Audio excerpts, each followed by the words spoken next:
Chloé Cambrolin. En ligne avec Didier Arinaud, bonjour. Bonjour, Chloé Cambrolin. Directeur général du cabinet Pro Tourisme.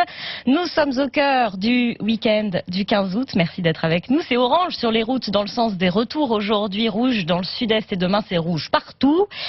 Est-ce que l'on connaît, Didier Arinaud, les destinations qui fonctionnent le mieux ce week-end? Ils sont où là, les vacanciers?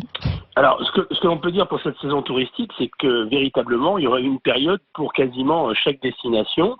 Après une fréquentation en forte hausse en Normandie, en Bretagne, sur la façade atlantique au mois de juillet et aussi en montagne, on peut dire que c'est un petit peu le retour des destinations du sud-est, de la Méditerranée qui était en retard au mois de juillet, à quelques exceptions près, notamment Nice qui fait une très belle saison touristique, ou Cannes qui a des taux d'occupation très élevés, 80% au mois de juillet et 90% au mois d'août.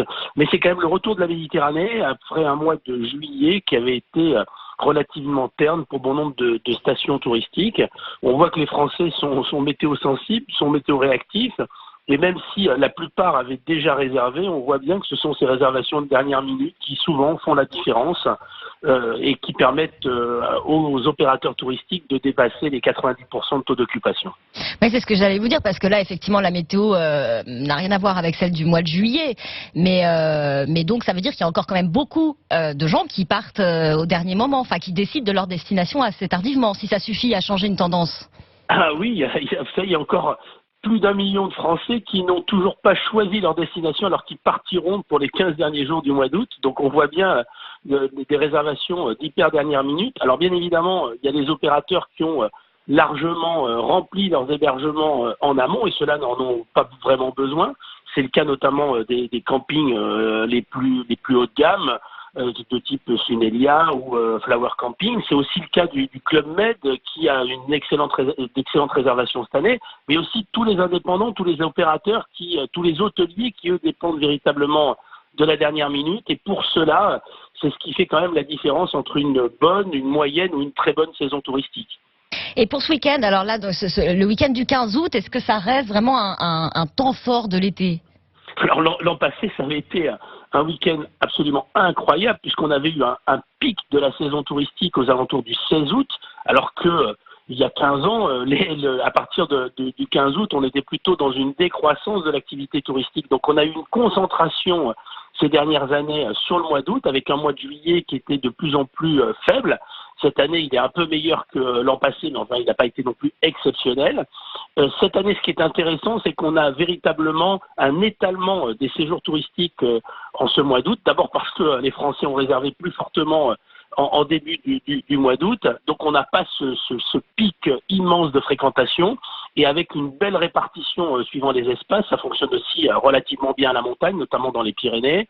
Ça fonctionne mieux à la campagne qui avait subi une baisse de la fréquentation au mois de juillet. Et puis sur l'ensemble du littoral français. Il y a aussi une bonne tenue du tourisme urbain avec un retour des clientèles lointaines, des clientèles étrangères. Et puis dans certaines destinations, on voit bien qu'il y a aussi un afflux de clientèle du sud de l'Europe, que ce soit les Espagnols, les Italiens, et puis du nord de l'Europe, notamment les Scandinaves, qui sont venus en plus grand nombre cette année, alors que nos amis néerlandais et anglais étaient plutôt à la baisse. Alors on sait ce qui compte aussi pour les professionnels du tourisme, c'est la fréquentation, mais c'est aussi comment se comportent les vacanciers, notamment comment ils dépensent. Là-dessus, vous avez des éléments ? Et oui, c'est là que le bas blesse pour bon nombre de destinations, car les Français font des arbitrages d'achat extrêmement forts, en défaveur d'ailleurs de la restauration. Au mois de juillet, c'est vrai que la canicule ne favorisait pas la venue des clientèles touristiques dans les restaurants, mais on voit bien qu'il y a une véritable bascule. Les Français gèrent au mieux leur budget vacances. Ils ont privilégié cette année les hébergements les plus qualitatifs, avec du service, avec de la thématique.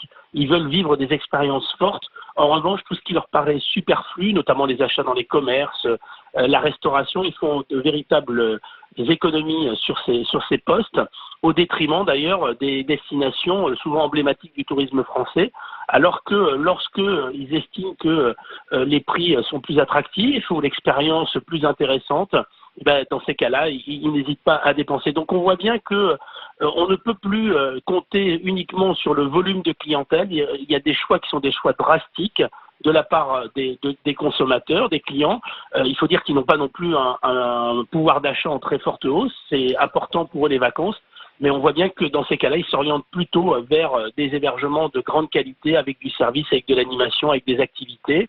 Et puis, on voit bien aussi qu'il y a la volonté de plus découvrir les territoires. Les sites de visite ont très bien fonctionné cette année, les thématiques aussi. Oui, je voulais vous demander ça, on a beaucoup parlé de tourisme de masse et des mesures qui commencent à être prises par endroits, y compris chez nous en France, pour réguler un peu ça. Est-ce que ça compte dans le choix des destinations ?